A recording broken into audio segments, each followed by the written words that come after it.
Hello, Damon. Hey, Jeremy, how are you? I am doing well. Happy New Year. Happy New How have Year.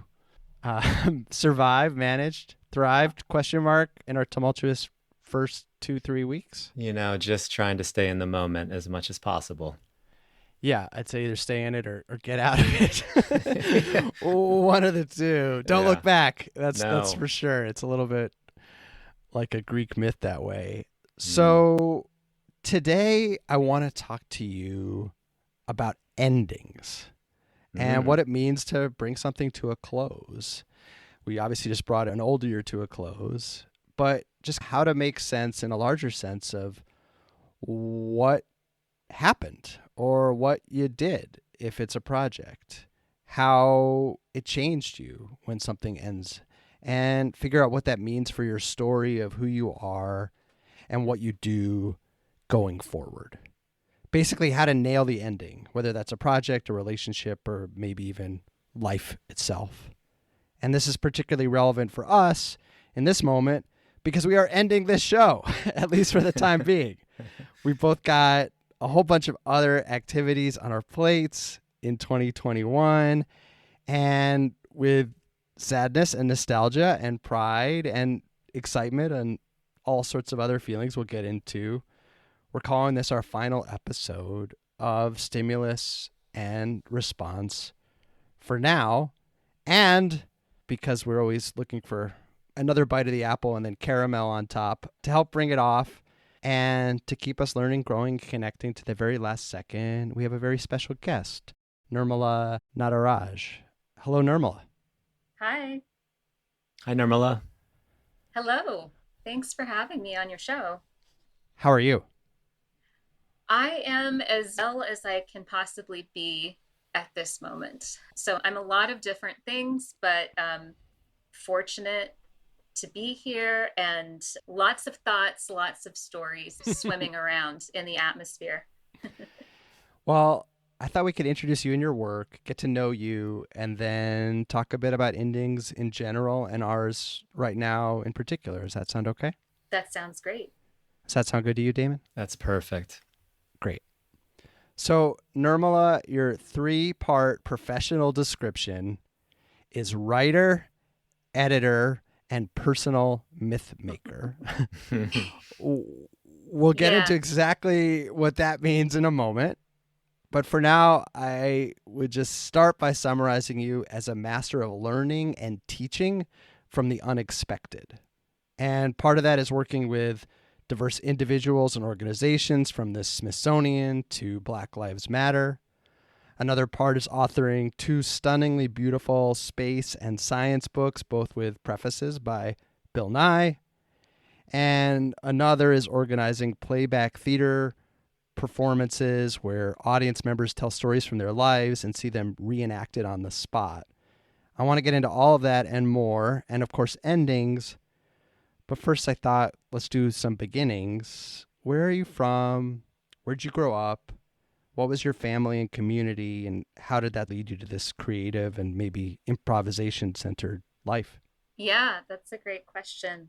I was laughing to myself as I heard the writer, editor, personal myth maker, which is a little bit outdated, the personal myth maker piece, because in some ways I think of mythology as being more of a collective process rather than anything someone actually has any personal control over. So I feel like that needs a bit of updating.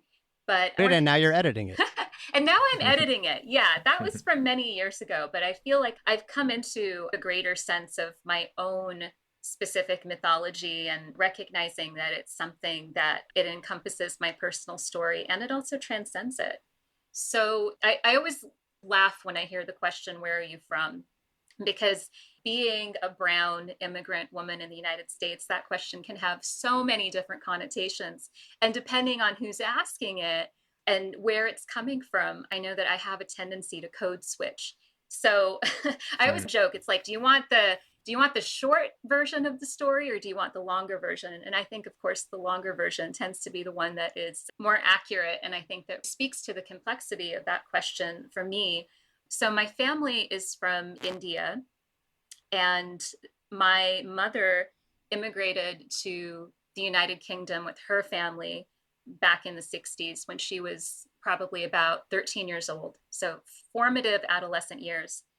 And I say this because I think that my parents' migration story, and really just the migration story of a lot of families from that particular generation of South Asian people moving to the West, essentially, moving to the UK and then the United States, figures deeply into just the way that I placed myself in my life and my world. So I was born in London. And when I was about 4 months old, my family moved to the United States, and I grew up in Los Angeles. So I think that there's a lot of complexity just even in the story of migration. And that was something that impacted me immensely. I mean, I think I'm just starting to recognize the impact and starting to really tell the stories of, despite the fact that I've been in the United States since I was 4 months old, I think that I grew up with this awareness of being something of a liminal being. And I think there is this larger cultural story about what it means to be first generation American. And that tends to be the archetypal story of towing the line between two wildly different cultures. Now, I will say, I I hate that story with a passion because I find it extremely simplistic. And the truth is, I think it's really more a matter of inhabiting a lot of different cultural positionalities. And I think especially because being Indian American, there is another story that is quite dominant, and that's the story of the model minority. Typically with that story of the model minority, there isn't necessarily a whole lot of political and social power, but there's economic power, there's the power of education, and those are the things that lead you into the American dream. Now that was not my story. My family actually was very poor compared to a lot of other Indian American families and just the Los Angeles community that we were a part of. So I would say just the underpinnings of my story are this sitting with the awareness of being very different from my peers. I didn't actually grow up around a lot of other Indian American people. I didn't grow up around a lot of other first generation immigrants. I was in a pretty predominantly white American community. And this is back in the 80s when the matter of representation or seeing other brown people on television or having this broader spectrum of possibilities, that wasn't really something that came about until I was much older. So my story was one of recognizing the movement towards assimilation that I think all immigrants deal with, whether they're white or black or brown. And that's not even to speak of the story of people who aren't necessarily immigrants in the United States, but who are marginalized for other reasons. So just in terms of looking at my own childhood, it was confusing. It was difficult. There was this process of trying to figure out where I fit and being really strongly aware that I didn't fit anywhere. I didn't fit into the cultural expectations of my family. I didn't fit into the cultural expectations of who I should be in the context of what other people thought of me or where they placed me. And ever since I was young, I was really drawn to stories. My sister and I learned to read when we were really young. And I remember my mother taking us to the library. And I felt that it was this burgeoning place of imaginative freedom for me. It was a place where I learned that I could define myself by other stories, not the stories that had been projected onto me, not the small-minded prejudices that I grew up with.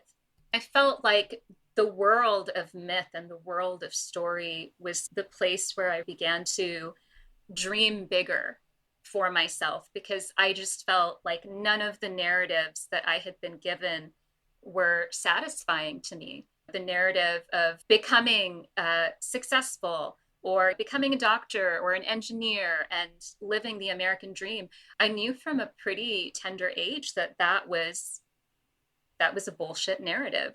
I didn't have the words for dominant culture or colonialism or any of those things. I didn't have those words when I was young. Those things would come much later. But I did know that for myself, the world of my imagination was really a haven away from some of the things that I was dealing with in my day-to-day life, this prevailing sense of being an outsider. And I don't mean being an outsider just in the sense of being different, being a different ethnicity, coming from a different cultural background. That was a part of it.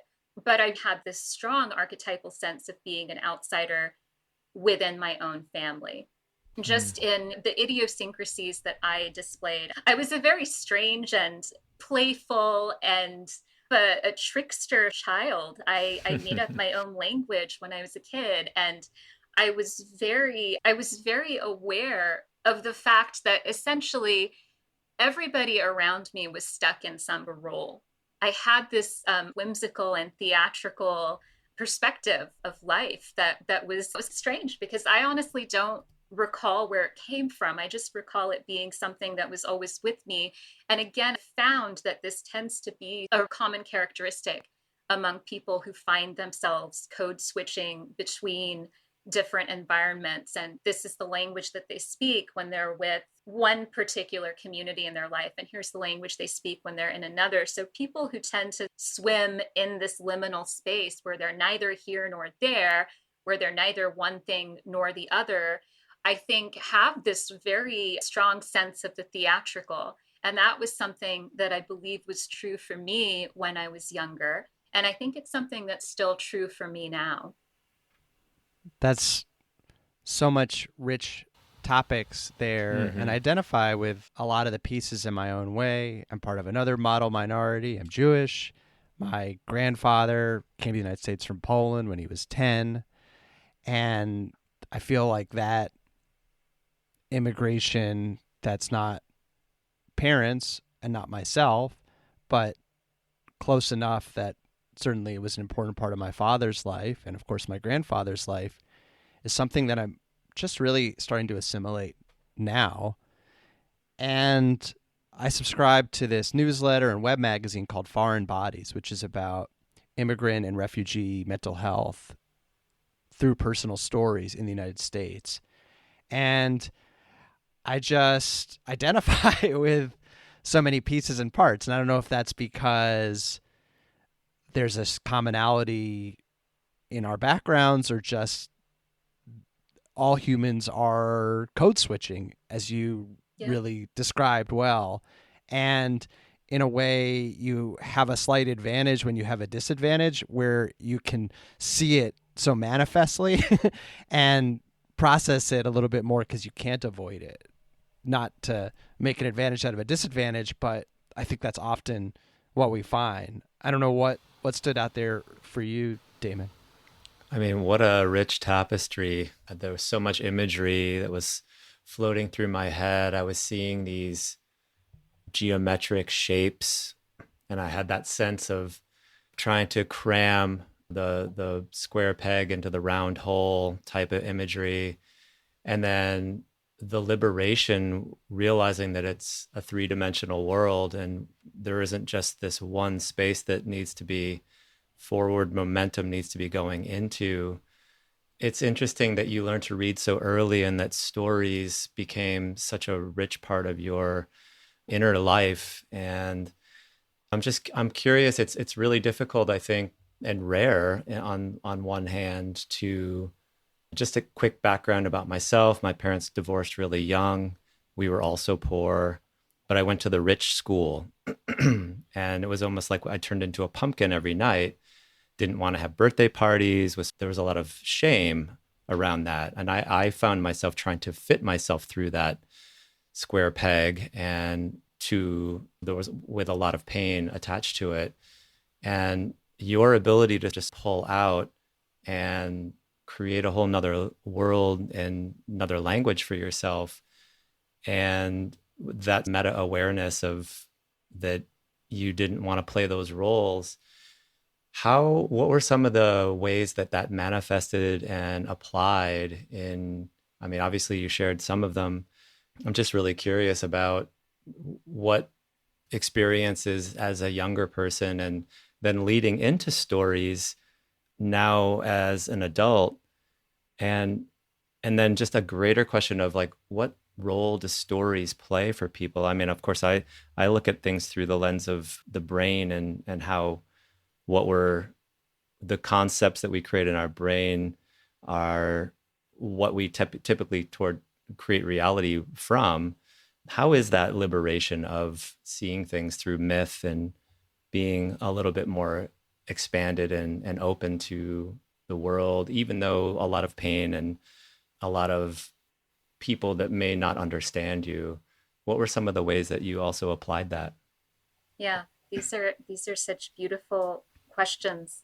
And let me start with some of those experiences just in my younger years. And despite the fact that, like I said, I had the library was my haven. And again, that was because my family was poor. We didn't have toys.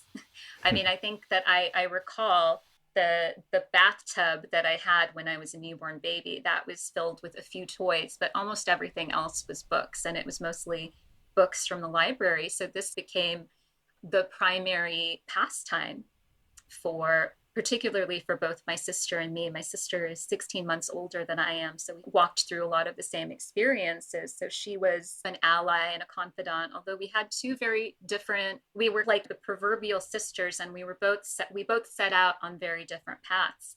And I should say I've worked through just a lot of really complex issues with both of my parents. And another aspect of our particular story as a family is it is connected to mental illness. Now, my father, about 4 years ago, my father began to show signs of dementia, and his cognitive decline just was really rapid. But in the midst of this journey that my family was going through, which was very difficult, it's something that is still continuing to evolve. We did have a psychiatrist who suggested that my father, in addition to having dementia, was displaying signs of schizophrenia that had likely been around for several decades. And of course, in a lot of South Asian families and a lot of families in general, and again, this was back in the 80s, mental illness had so much stigma around it. So that wasn't something that we ever talked about when we were young. But it was very difficult because my father's reality was the dominant, the prevailing one in our family. And that was a very difficult reality as well. My dad was a rageaholic. And again, just looking back on it in retrospect, we're talking about, this is 30 years of hindsight. There's so much that we can see now. There's so much that we can understand now about what was actually happening for him and what was subsequently happening for my family. But the impact that had on me was it was deeply profound. I mean, I was despite the fact that I had this fiery, playful, theatrical, humorous personality, there was so much levity, and there was so much creativity. I had just a really agile mind. I was very mercurial as a child, and I loved talking to adults. By the same token, I was terrified of the world, and I was painfully shy. And I still sometimes tell people, and they have a hard time believing it, that it probably wasn't until I left home for college that I developed a sense of myself outside of that very rigid, it was essentially a rigid patriarchal structure of my family. So things were hard. Growing up was really difficult. And yeah, I mean, I still struggled with a lot of the same things other kids struggle with because of the fact that we were poor, and I had this dad who was like a loose cannon, and it was his moods were very volatile, and we all had to tiptoe around them. The result of this, and I'm not saying this is a good thing, it's something that I've definitely been in therapy for, but the result wasn't so much that I developed this really strong sense of self that I then took into the world, because here were these truths that I had discovered through my teachers who were the authors that I read and librarians, and this wisdom that had been handed down to me through books, this sense of there is another world, there is a better world, there are other possibilities. Despite the fact that I had that, that wasn't necessarily something that I was very vocal about in my life. So in many ways, I learned to compartmentalize. I was a very good student, despite the fact that we were poor. Again, cleaving to that model minority story, there was never a doubt that I was gonna go to college. That was just a given. So there, in a way, there was a feeling that my life, certain aspects of my life were predestined, and that life would really only begin when I hit adulthood. And in the meantime, here I was in this dormant state where I would only give as much as I could, but I would never really let anybody see all of me or all of what I was capable of. So from a young age, I really learned to be quite secretive about my inner world. And there was this very clear divide between my inner world, the world of my developing beliefs, the world of my imagination. I was an avid, and I still am, I'm an avid dreamer.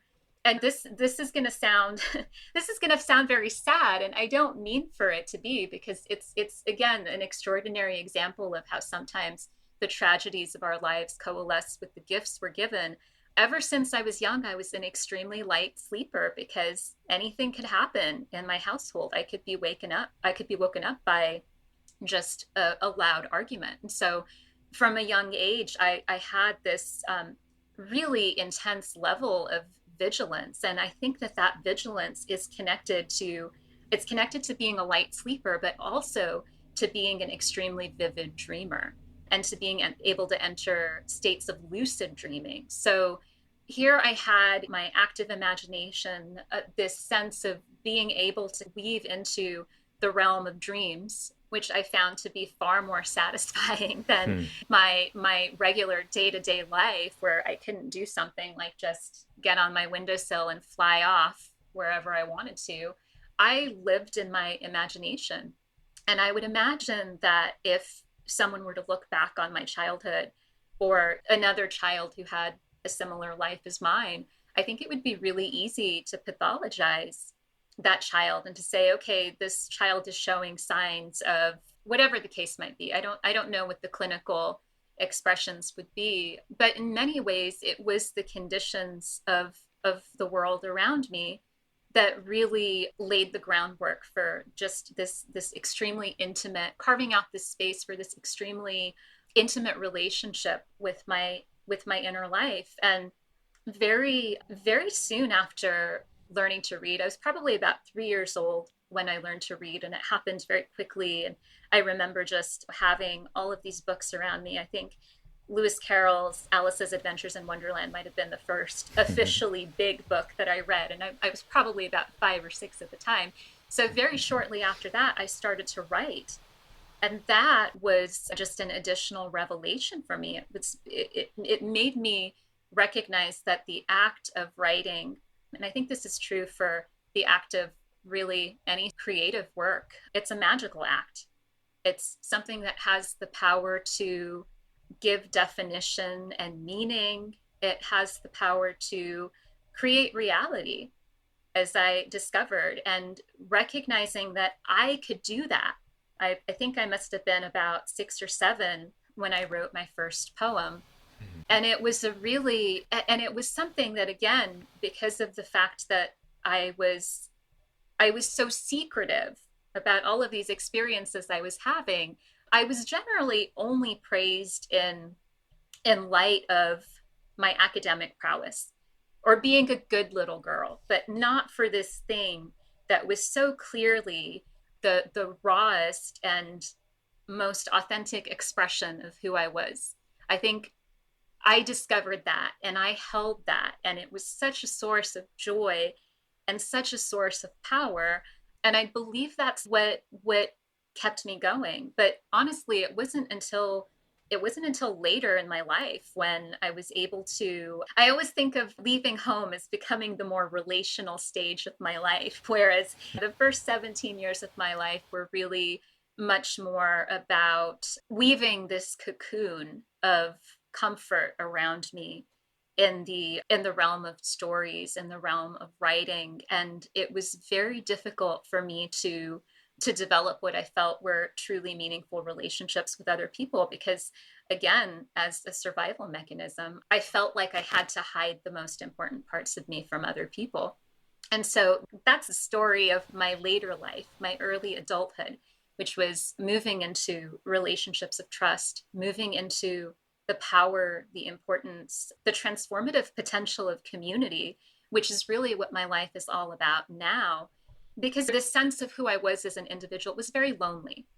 It wasn't something that was ultimately satisfying because this internal world that I created was a response to the chaos of the external world. I'm very, very fortunate because another type of story that I know I've seen enacted over and over again is that we have a tendency to repeat intergenerational patterns. And I'm not saying that I haven't repeated intergenerational patterns, but I do feel that this movement, there's a wonderful Jungian analyst, Marion Woodman, who wrote a book called Leaving My Father's Home, which is really all about the archetypal movement of a woman who leaves the father's home, literally and also figuratively. What does it mean to move out of patriarchy? What does it mean to carve out a space in one's life and one's world and to allow oneself to be truly visible and to become part of a community and part of a family that is functional, which I think is what we're always looking for. And I feel my movement in my adult life, the story that I'm moving towards is one of family. And it's especially poignant for me in terms of just in the past few years, having learned the fact that my father has probably struggled with mental illness for probably most of his life, but definitely the vast majority of mine. Knowing this story sheds light on the story that I used to tell myself about my childhood, and it changes it dramatically. And I think that this is part of the liberatory potential of stories. And when I think about myths, most people, when they talk about myths, they're thinking about the definition of a myth as a wildly held but false belief or idea, right? But when I think of mythology, I think of a myth as being a sacred story. And this is a story that helps us to explain and make meaning of our broader experience personally, but also collectively. And it also acts as a moral and spiritual compass for us. And one of the things that I've learned is that a myth is constantly in a state of transmuting and becoming and turning into something else. And to me, if I held to the same story or the same beliefs that I did 10 years ago, 20 years ago, 30 years ago, I would say that that's stagnation. That's the definition of stagnation for me. So it's the fact that every time I'm able to tell the story of my life, whatever context it's in, it is always changing. It will always change because of my own revelations, which I'm 41 years old now. So I'm just bound to think very differently about my childhood the further away I get from it, but also just external situations that enable us to perceive the things that we've always perceived anew. So when I think of a myth, it is something that is timeless, and it also is something that enables us to perceive anew. It is alive. It is of this moment. That's just great grist for the ending, Mill, but there's also a bridge to be made first in your experiences. It sounds, so internal, and then it's become so connective. Can you ground us with that? Can you share some examples of how you got out of your head and into community with other people, or got into each other's heads together, or however you want to describe that, how you went from it being this internal and protective and often wondrous, but an escape to these larger connective projects? Yeah, that's a really important question. I'm not sure if I can completely answer it. In some ways, I feel like my life has been magical. It's really been a testament to some incredible teachers and human beings who've come in. And I think there's always this deeper question that I ask myself about the tension between, and I think this is a tension most people experience, between guardedness, self protection, self containment, individuality. I mean, this is the process of like individuation, as Jung always talked about it. To a certain extent, there needs to be a cordoning off of the self from other. There needs to be a certain distinction. Oh, here's who I am. Here's what I believe. Here's what I dream. And I think of that again as being part of the adolescence of one's life. There's that sense of discovery, and which is not to say that that doesn't continue. We know we're constantly redefining ourselves and thinking about who we are in relationship to everything else out there. But I do feel that I've always had a very strong sense of justice. And I think that is ultimately what led me into community. What are some of the examples of things in life where you bumped into other people and it turned out to be a good thing? Yeah, just getting into the specifics, right? Well, definitely my theater life, I think, really took me on a journey that made me realize, wow, none of this is really all that much fun if I'm just in my own head making things up. I'm a playwright, I'm a theater artist. When I was in my 20s and I lived in San Francisco, I really got into acting and theater. And it was a powerful experience for me that set the stage for my movement into playback theater and ensemble work, because what it essentially, it felt like it was both play and therapy. So in a way, my theatrical work became therapy. It became the place where I was able to work out difficult emotions. It became the place where I learned to be vulnerable. There's a pretty popular theatrical game that is used in all kinds of different contexts now, where it's the trust fall. You fall back and you have all of these people around you who catch you.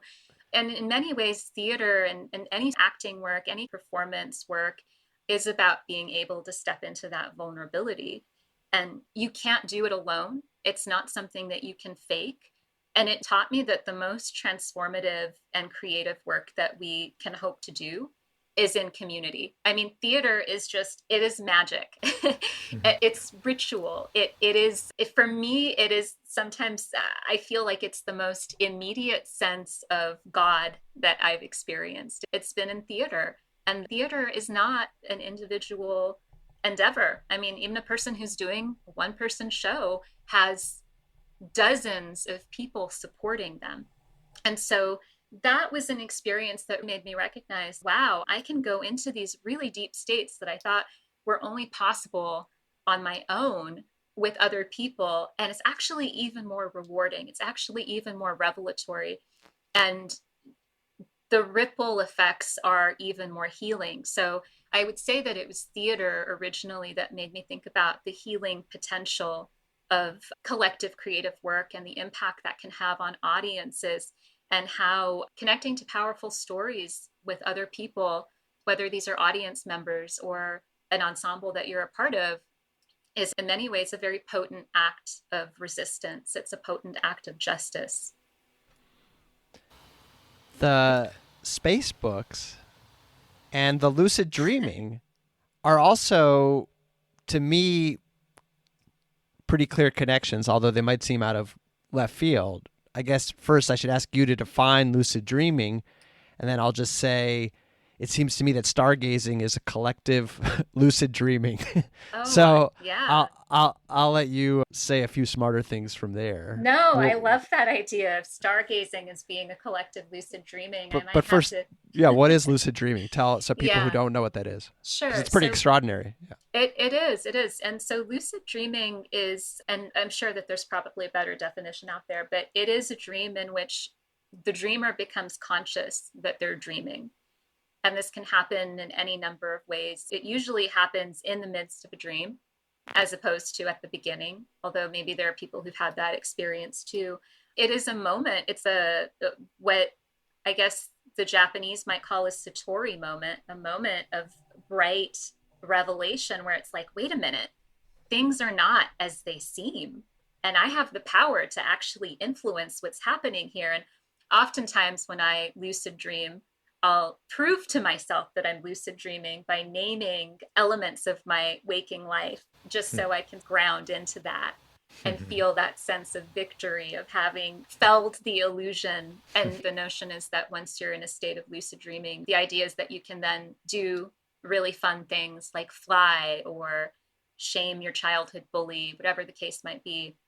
But I don't really feel that way anymore. I think the experience of lucidity in dreams is really powerful, because if you were to consider the other elements of the dream, the other characters of the dream, as having their own reality, it's a marvelous thing. It's like, even if you become lucid in a dream, these other beings in the dream are in some ways their own beings.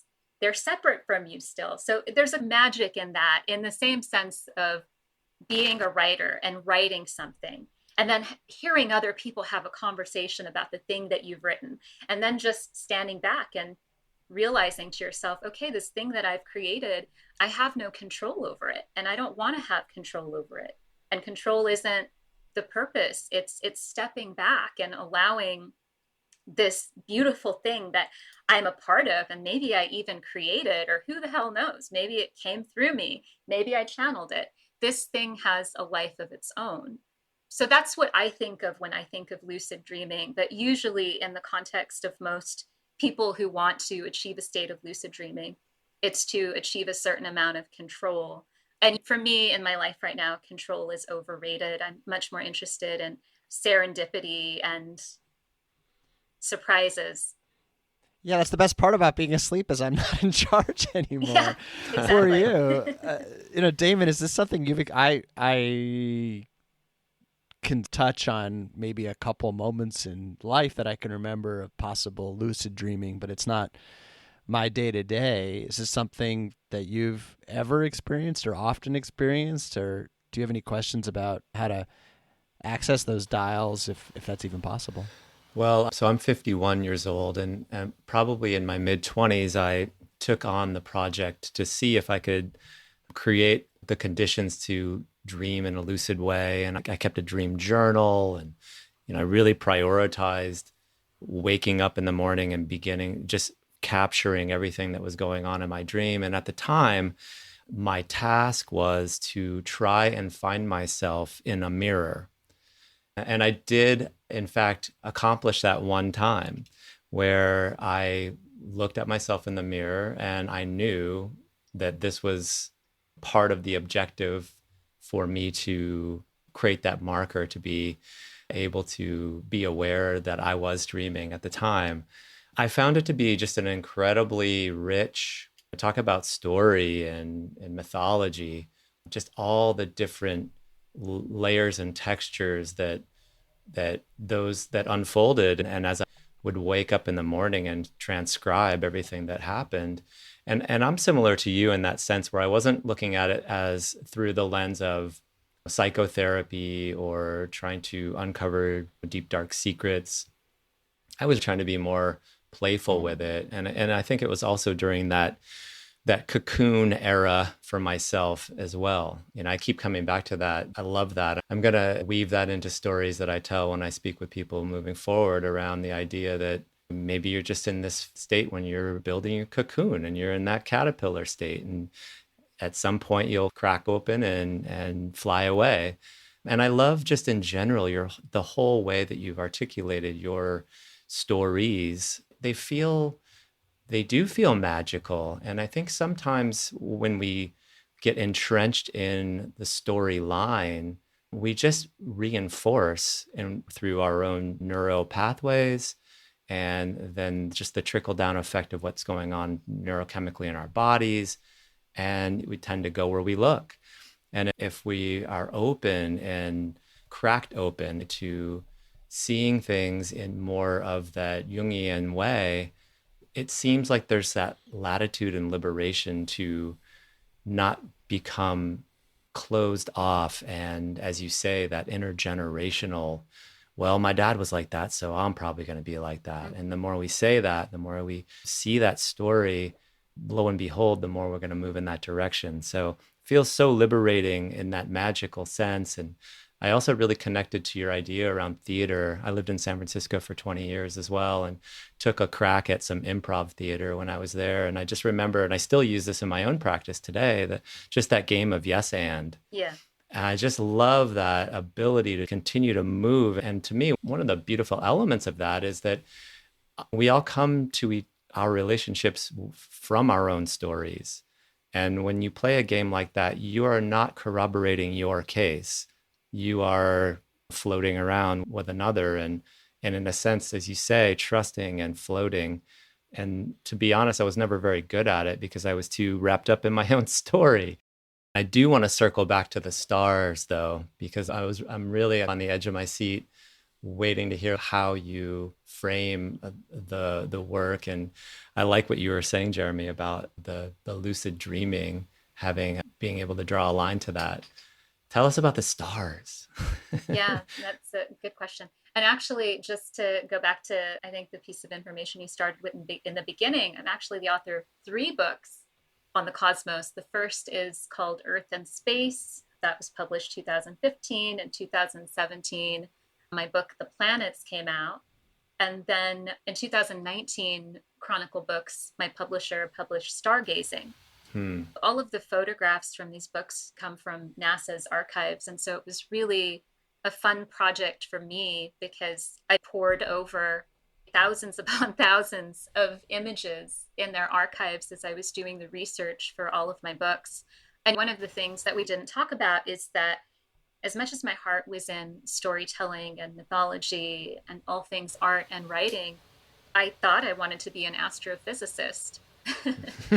And I did pursue, I had a brief stint. I did my undergrad at the University of California, Berkeley, and I worked in the lab of a Nobel Prize winning astrophysicist, George Smoot, and he and his team, they were awarded the Nobel Prize, I think in 2005. So that was well after I'd graduated. You just had to stick around. Yeah.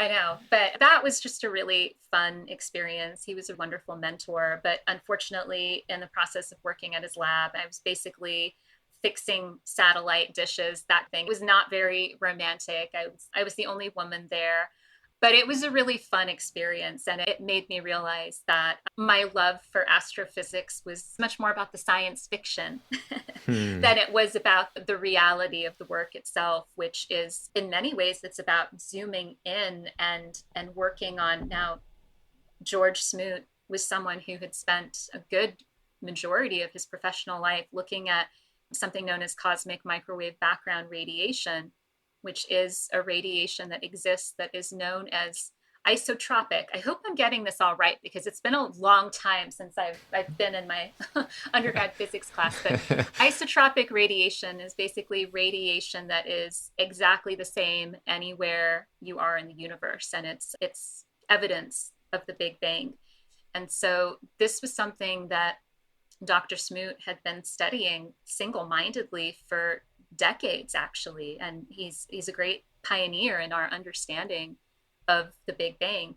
But again, my interest in the stars, I think, was really probably connected more to the artists and the astrologers who gazed out into the heavens and created all sorts of wonderful stories about what was out there. And it is really fascinating to look at the various phenomena in our universe. And my books are really about framing these scientific ideas in such a way that when somebody is looking at a photograph, the way that the books are laid out, there's an extended caption below each photograph. And in my work, I sought to describe the image that a person is looking at, because it's not always obvious, but also to see if I could draw out a story of what makes this so extraordinary. So there is also that element of my work, which is about bringing an understanding to these things in our universe that are sometimes so difficult to wrap our head around. I mean, it is just mind-boggling to look at something that is billions of light years away and to even think that it exists. This feels like a story that somebody made up. And of course, there are people out there who believe that it is a story someone made up, but we're not going to talk about that. But yeah, essentially, the work of astronomers, the work of astrophysicists is about framing our understanding of the universe and how all of this came to be. So there is some extremely potent storytelling that I think comes into that. Carl Sagan is one of my personal heroes and obviously writes so poetically about the cosmos and about why it matters for us to be able to take stock of ourselves on this pale blue marble of a planet and floating around in endless banks of black space. It's important for us to hold that understanding because I think it connects to everything that we're facing as a species at this moment in time. And I think it makes this act of human meaning making and myth making and storytelling and trying to find our moral and spiritual compass, it makes it all the more poignant to place that in this larger context of the universe, which is something that is a source of endless mystery, as it should be. It wouldn't be satisfying if we knew absolutely everything there is to know. I love the idea of ending at the Big Bang. It's a good it's a good twist. It's like just when I thought I was out, I'm back 13 billion years. I want to just turn us on that dime though, and I want to talk about endings for a minute, just a little bit explicitly and with intention. And we can do that with whatever expertise or just personal lens we bring to it. I guess I'll start with you, Damon. What makes a good or healthy or happy ending in your experience or expertise? What are some ending benchmarks for people listening? Well, I think what's true of these times is that many people are entrenched in their story and they've dug in so deeply, and that end of the spectrum feels very rigid to me. And then there are others that potentially can't necessarily engage in what's occurring within their own lives, what's occurring within their own minds, what's occurring within our society, the planet in general. And there's a little bit of a chaotic sense or feeling to that. And I guess to me, what makes for a good ending to a story is when we have a sense of integration. And that doesn't necessarily mean putting a period at the end of the sentence as much as it's just this sense of interwoven connection, and where there's balance and there is honesty about what occurred in the story. And like any good story, there are highs and lows, but that upon reflection and with perspective, one can see it as a whole thing. And that idea of Carl Sagan seeing this little blue planet floating in space, in a sense, I love that as the imagery around, and if we're going to speak specifically about the ending of what we've created together, Jeremy, I love the idea of this feeling like a fully integrated chapter in a larger thread that is continuing, and framing it that way feels satisfying and it feels magical. And so I think that's how I'm going to leave our experience in this particular chapter. And it's when I work with clients, that's in a way how I like them to frame it. You never get there, but there's also this integration where you also don't always have to be constantly striving. There's this beauty and meld that happens. And that's how I'm feeling and my reaction to where we are and how I see sticking the landing, if you will. I love that. Integration is your key word. When I was making my little list, I started with intention. And part of that is I have an intention to register and process and make this a significant or meaningful ending for me. and hopefully for you and everyone else. And my list was, I want to check in with our intentions for creating this podcast and show in the beginning, which was peace, presence, and connection as values to pursue, instill, practice, reflect on, and hopefully bring out of or bring to others, our listeners and our guests.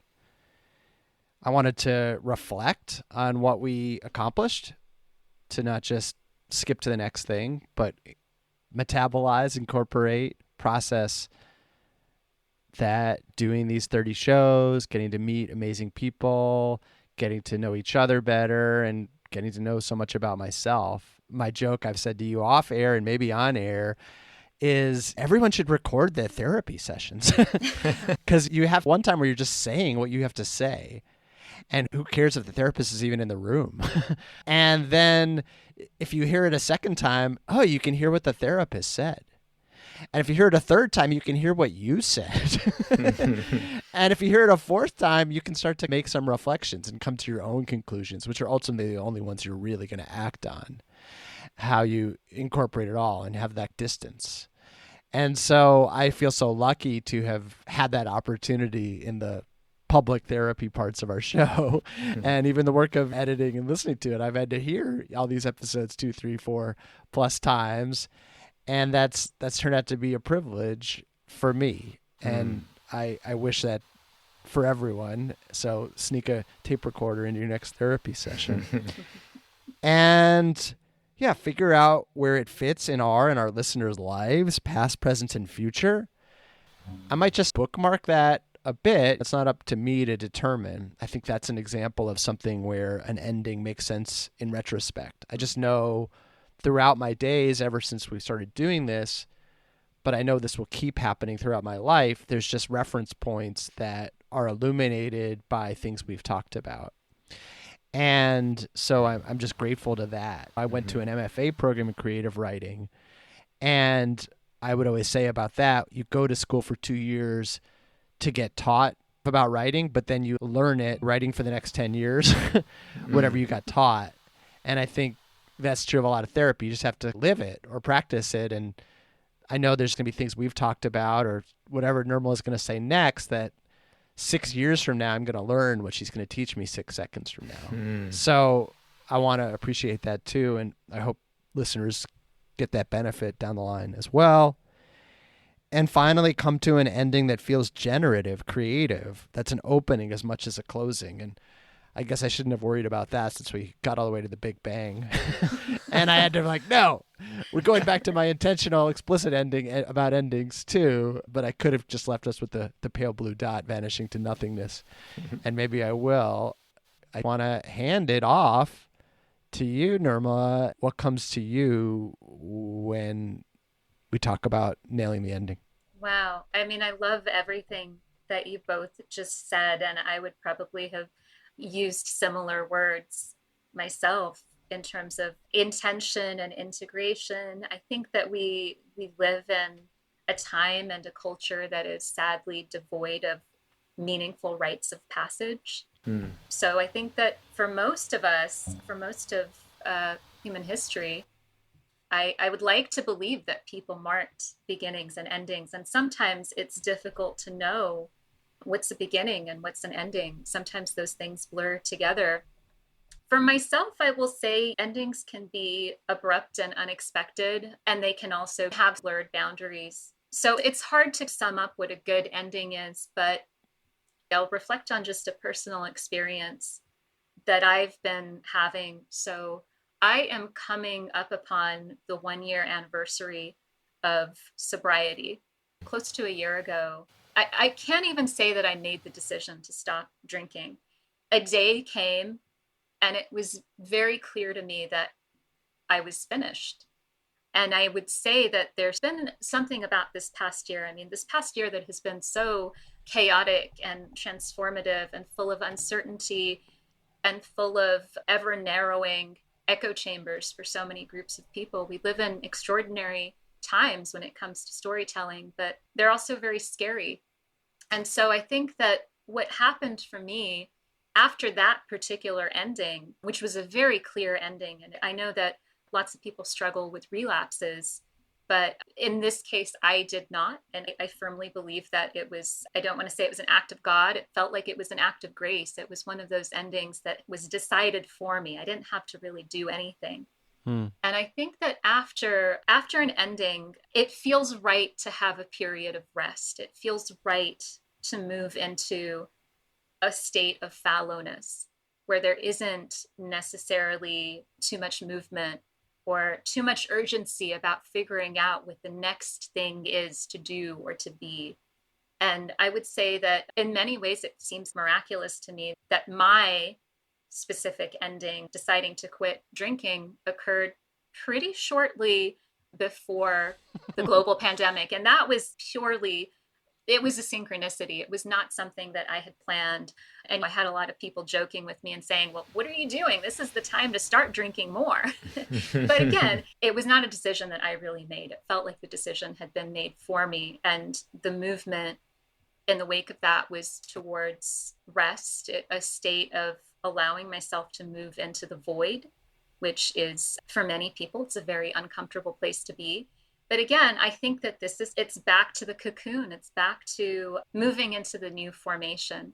And I'm very conscious of the fact that I don't necessarily have control over that. I have the things that I want. I have my intentions, and intention plays a very big role in beginnings. But in this process of a good ending, I think that having a nice, long, fallow period in which you really allow yourself to rest on your laurels, so to speak, and to reflect and to not necessarily take immediate action is very important. Although we're in a time that feels so urgent, when action feels necessary if we don't want to collapse into despondency. But I think that rest is something that's extremely important, and it tends to be underrated in our culture. But I do think that the rest itself is what allows for generative beginnings, and beginnings that aren't necessarily repetitions of the cycles that came before, but that are, if you start to look at everything as occurring in cycles, but it's more like a spiral. So depending on where you are in the spiral,